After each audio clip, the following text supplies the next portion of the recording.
Welcome to another AP US History video with Mr. Pate. Today we're looking at World War II, the Homefront.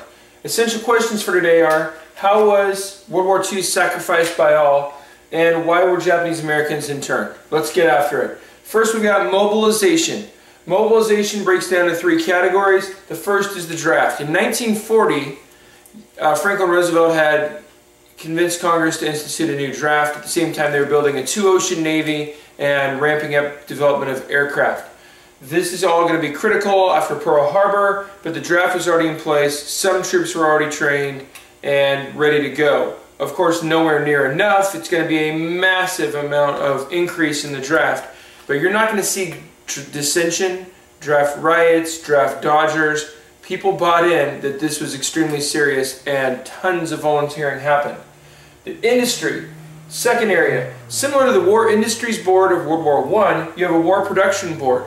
You also had thousands of businessmen who, this just tells you the kind of the sacrifice element. Their businesses would continue paying their salary, and they'd go work for the government for basically nothing to help all the logistics of getting all the needed resources and materials where they needed to go. And so what you're going to see is industry, through the War Production Board, is going to maintain labor peace, because there's basically a no-strike pledge during the war, that agreement by the unions that for most of the war is honored by most all of the unions. And they're going to allocate getting the resources where they need to go. And industrial production is going to be crazy amazing. I mean, that sounds stupid, but it really is. You're going to have Henry Kaiser churning out ships, you know, more than once a day. New ships are coming off the line, just tons of new ships. Planes, by the thousands, are getting produced. And if you look in your textbook at the total amount of bullets, tanks, planes, and different types of ships that are produced, it is truly staggering. Well, there were a lot of things needed to make this happen. They needed to control all the scarce resources, get them where they needed them as fast as possible. And something that doesn't get mentioned very often, not only were they producing things, but they had design teams improving things. For instance, the Japanese Zero was a superior airplane to what the Americans could offer for fighter planes at the beginning of the war. But as the war went on, the U.S. improved their design. By 1944, they had the qualitative edge. They had superior aircraft because they kept innovating and improving their designs as the war went on, even as they're producing crazy amounts of ships and boats and planes and everything. Henry Kaiser is an interesting name to know for the ship production because he's churning out unbelievable amounts of ships during the war. All right, financing. So income taxes are going to go up, and this means many more people are paying income tax than did before, and the people who already paid are paying a higher amount. There are also going to be war bonds. So the other thing that's going on, you have celebrities that are selling war bonds, and they're going to be going around and trying to convince people to buy them. And they had all these entertainment shows trying to convince people your patriotic duty, you'll make money in the long run, but really you're here to help the government win the war. And everything is tied in as this is a way to help win the war. Businessmen going to help industry, it's a way to help win the war. War bonds, it's a way to help win the war. Even paying your taxes, doing that duty. Okay? Sacrifice by all. So, rationing. Rationing in general, conserving. Rationing, very few consumer products are available during the war because almost all, as a part of this industrial mobilization, almost all consumer industrial production shifts over to wartime production. So there's almost nothing available for consumers to buy, which is a great factor in eliminating a possibility of a Great Depression return after the war. But ration cards would be given to families, and they had to make tough choices. Many things they wanted, they had to go without. Women were unable to get like nylons for their legs, so sometimes they just draw a line on the back of their legs to look like they had nylons on. If you needed tires for your car, you kind of had to get into almost like a lottery system. There just were very few products, and you'd be able to get enough to eat and so forth. But really, if your clothes wore out, then you'd have to spend your few things on clothes because there were just very, very few things available. Lots of homespun, making clothes, things like that going on too. Conserving. I love a propaganda poster I saw that said, when you ride alone, you're riding with the Axis, and it has a picture of a ghostly Hitler sitting next to you. sitting next to this person saying you're helping Axis because you're not carpooling.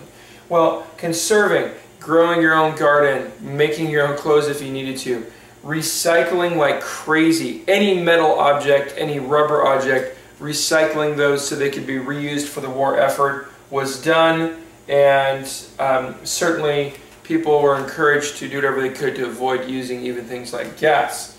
The Office of Price Administration is there to control inflation. Control inflation.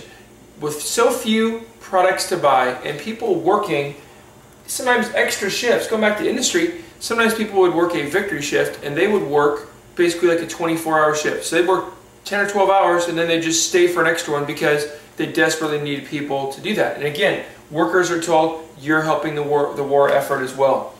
But the Office of Price Administration was critical because you could imagine with very few things to buy, if they hadn't gone to the rationing system where you could like get lottery cards to buy certain products and you had just a certain amount of credits to spend on different things that you're allowed to spend your own money on, if you didn't have rationing in the Office of Price Administration, you could have had insane hyperinflation over basic products because everyone would have had money to get in this crazy bidding war.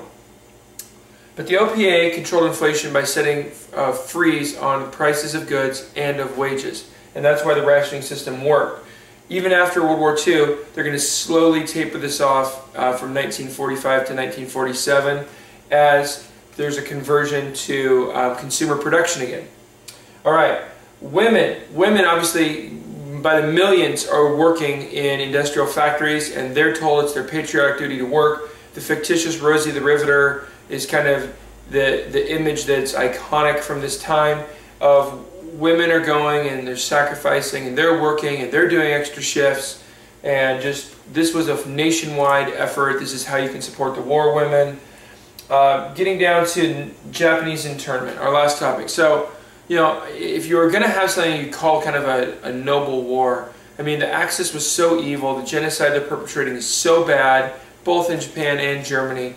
The attempt to just take over the whole world, exterminate all the Jewish population by Germany. The United States was fighting on the right side, there's no doubt about it, but at the same time, not everything is perfect. And we've talked already about the dropping the atomic bombs, and that was a tough decision and a horrible thing to have to do, but Japanese internment's the shameful thing.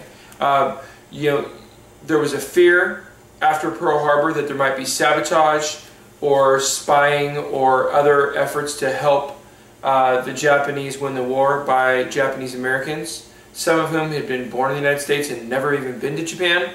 And with all of that happening, Franklin Roosevelt follows what the military asks him, and they have Executive Order 9066 is going to say that Japanese internment is going to remove all West Coast Japanese Americans to the East to internment camps in the middle of the country, basically in the middle of nowhere. These are essentially kind of like white-collar prisons. The kids got to go to school, but no one could leave. They aren't like labor camps. They aren't like Holocaust death camps, but they're basically held against their choice, of course, and they also had to get rid of all their possessions within 48 hours. So they're going to basically get ripped off by people often. Some Americans took care of their neighbors and helped them out, but a lot of Americans didn't. And of course, this doesn't happen to Italian or German Americans, so this is blatant racism in a lot of it. Some Japanese Americans sued through the Korematsu v. U.S. case, but the Supreme Court said they couldn't overrule the military on decision-making during a time of war. So to answer our questions, why was it sacrificed by all? We've kind of seen that. Workers, consumers, everybody sacrificing together. Why were Japanese Americans interned? Because of fear of sabotage and also just prejudice. That's all the time we have for today. Stay classy.